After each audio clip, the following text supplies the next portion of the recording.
네, 안녕하세요. 메이저 수학학원 홍인철 원장입니다. 네, 어, 순회 중3 시험지 들고 지금 섰습니다. 네, 시험지 회수를 갔었는데, 시험이 어려웠음에도 불구하고 오늘은 뭐 크게 우는 아이가 없어가지고 시험을 잘 본 건지 뭐 네, 아이디가 밝게 나오더라고요. 그래서 오늘 국어 영어 시험 좀 쉬웠나 싶었는데, 네, 수학 시험지는 어려웠고요. 참고로 작년에 이제 너무 어려웠어요. 작년에 꽤 어려워가지고 애들이 고생을 되게 많이 해서 뭐 이제 그렇게까지 어렵게는 안 나오겠거니 했는데 슬슬 지난주부터 뭐, 뭐 사실 어려운 게 아니다. 그거는 뭐 좀 더 어렵게 낼 수도 있다. 뭐 이런 얘기가 흘러나오더니 결국은 좀 네, 중2는 쉽게 나오는데 중3은 뭐 체감 난이도도 그렇고 문제가 어려운 것도 그렇고 네, 많이들 고생했을 것 같아요.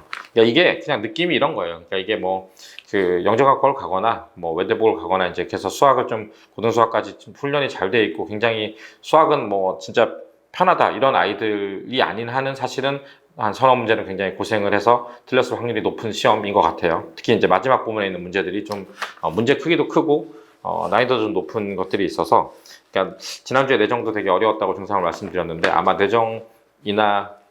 내정이 지금 뭐 1등급 평균이 뭐 60대 후반 70대 초반 얘기가 나오는 것 같은데 이 시험지도 제 생각에는 뭐 어떻게 될지 모르겠지만 아무튼 내정 중3 이상이었다고 생각합니다. 뭐 비슷하거나 그거보다 좀 난이도가 높은 것 같아요. 체감 난이도가.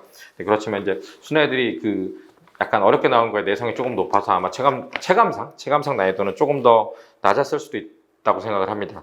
네, 문제 자체가 뭐 첫 장은 쉬웠네요. 첫 종은 되게 쉬웠는데 첫 장 자체는 뭐 편안하게 갔을 것 같아요. 뭐 16번 같은 경우도 뭐 프린트에서 있었던 문제고 14번도 프린트에 있던 문제고 되게 이제 그 16번까지 푸는 동안은 뭐 사실은 뭐 크게 그래서 이제 이게 보면 오늘 점수도 보면은 아주 잘해서 뭐 다 맞거나 하나 틀리거나 두 개 틀린 애들 말고는 대부분이 한 대여섯 개로 밀려가지고 여기 층을 많이 형성하고 있는 반면에 밑에 층은 별로 없는 것 같아요. 그러니까 이게 그냥 뭐 센 정도를 연습하고 학교 프린트를 많이 풀었던 애들이 최소한 한 6개, 7개 틀린 데까지는 올라오는 데는 무리가 없는 앞부분 16번까지는 굉장히 쉬웠는데 그 뒤가 어렵다 보니 애들이 이제 뭐 하나 틀리거나 두 개 틀리거나 아니면 내려앉아서 6개, 7개 이렇게 점수 분포가 많이 될 것 같습니다. 뭐 저희가 나가서 그 실제 현장에서 본 바로도 그런 거라서 16번까지는 괜찮은데 17번부터 이제 좀 가슴이 답답해지죠. 17번 같은 게 이제 옳은 거 개수가 하나하나 다 봐야 되는 거고 20번 같은 경우는 이제 아이들이 가장 싫어하는 게 줄글로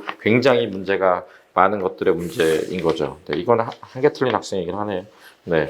그래서 근데 이제 여기서 어려웠던 문제보다도 그러니까 여기서 마지막 장전 자체의 난이도가 첫 장이랑 너무 달라요.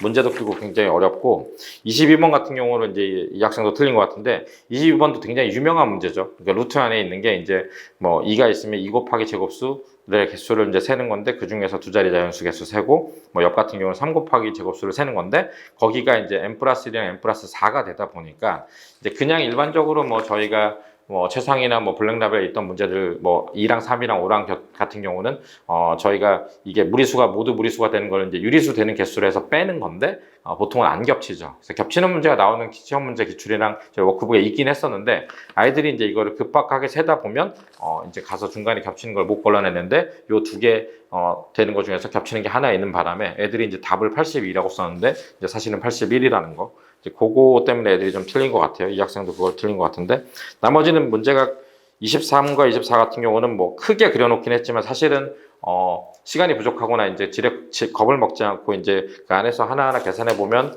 풀 수는 있었던 문제인데 어쨌든 체감은 좀 어려웠을 것 같다라는 생각이 들고요. 21번 이런 것들도 애들이 다 싫어하죠. 다시 확률이 나왔고 그래서 이제 그 전반적으로 보면 애들이 이제 많이 틀렸던 문제가 이제 요 마지막 장에 대체로 이제 여기서 한 개를 틀리느냐, 뭐 많이 틀리면 대여섯 개를 틀리느냐, 요 싸움이었던 것 같습니다. 네. 보통은 중간고사 이제 어려우면 기말 쉽게 나온다는 예상들을 많이 하죠. 뭐 그 A 뭐 비율도 그렇고 이제 뭐 그런 게 있는데 뭐 제 경험상은 그 순회 같은 경우는 중간 정도 나오고 기말도 만만치 않게 나오는 경우도 많으니까 그리고 단원 자체가 사실은 이제 근각에서 관계 빠지고 이제 고등 연계가 좀 줄긴 하겠지만 그래도 2차 방정식 2차 함수는 어렵기 때문에 그래서 그거는 기말 준비는 좀 잘 하시면 좋을 것 같고 많이 심화를 많이 풀고 뭐 고등수학에 있는 2차 방정식 2차 함수 부분을 열심히 한 학생들은 뭐 좀 어렵지 않을 수도 있지만 심화 문제를 많이 푸셨으면 좋겠고 저는 뒤에 있는 거 사실은 이제 어렵다고 하는 게 이제 22번 세는 거 겹치는 거 빼면 어렵지 않아서 어떤 문제를 푼다기보다도 좀 이게 체감 난이도가 높았지 한 문제 한 문제가 그래도 그게 어렵진 않았거든요. 요즘 추세가 그렇듯이. 그래서 뒤에 몇 번이지? 19번 한 문제 푸는 걸로 하고 22번에 이제 그 겹치는 건 한번 그 실제 그 세 보면서 해봤으면 좋겠습니다. 저 한 문제 풀고 나서 이제 마치도록 할게요. 네. 이거는 사실은 그 이렇게 나왔을 때 이제 당황스러울 수밖에 없는데, 물론 이제 뭐 고등수학이 가면 뭐 A3생이 1이 되거나 마이너스 1이 되거나 이런 케이스들도 있지만, 이 문제는 그거보다도 이제 여기랑 여기를 이제 주목했을 때 값을 구하는 거라고 생각해요. 일단 여기가 두 개 나오면 우리는 이것부터 문제 풀죠.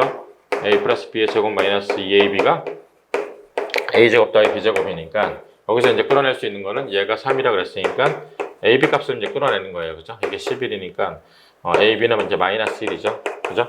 요걸 바탕으로 얘가 이제 사실 문제 주어진 거는 이제 이거를 좀 악랄하게 주어지면 n이라고 주어지고 홀수라고 주어지기도 해요. 저희 워크북에도 있는 문제인데 얘를 더하면 이렇게 되죠. 근데 요거를 통분하면 AB의 99분의 그 A의 99 더하기 B의 99가 되잖아요. 그죠? 중3이니까 빠르게 설명을 할게요. 그래서 요 두 개를 사실은 여기랑 여기를 더한다고 생각하면 우리가 이제 인수분해 그 분배 법칙 하듯이 이렇게 묶을 수가 있어요. 묶을 수가 있으면 얘가 이제 이렇게 되는 거고, 요 값은 이제 묶어서 9 이렇게 되는 건데, 이제 이걸 일부러 주어지는 거죠. 이게 사실 홀수인데 이제 애들한테 쫄라고 99로 준 것 같긴 한데, 얘가 마이너스 1이니까 이게 마이너스 1이 나와서 얘가 0이 되죠. 이 0이 되는 걸 만들기 위해서 99라는 수를 쫄라고 준 거고, 사실은 그냥 n을 해놓고 홀수라고 줬어도 똑같은 문제가 되겠습니다. 그렇게 가면 여기가 마이너스 1이니까 얘가 홀수더라도 어차피 마이너스 1이라서 답은 마이너스 1인데, 실제 저희 워크북도 그렇고 이제 문제를 풀었을 때 심한 문제는 이제 n이 홀수라고 해서 나오긴 하는데, 이게 99라고 좀 더 쉬워할지 아닌지는 잘 모르겠어요. 근데 어쨌든 그 의미로서 낸 문제가 이제 이렇게 되는 거고, 이런 거는 사실 고등수학 연습 많이 안 하면 사실은 이제 99를 보고 확 위축이 돼서 쫄 수 있는 문제라서, 그런 면에서 어떻게 보면 체감 난이도가 좀 높았다고 생각합니다. 네, 아무튼 뭐 그 시험 보느라 너무 고생 많으셨고, 아무튼 그 열심히 하셔서 기말고사에는 좋은 결과 있길 바라겠습니다. 감사합니다.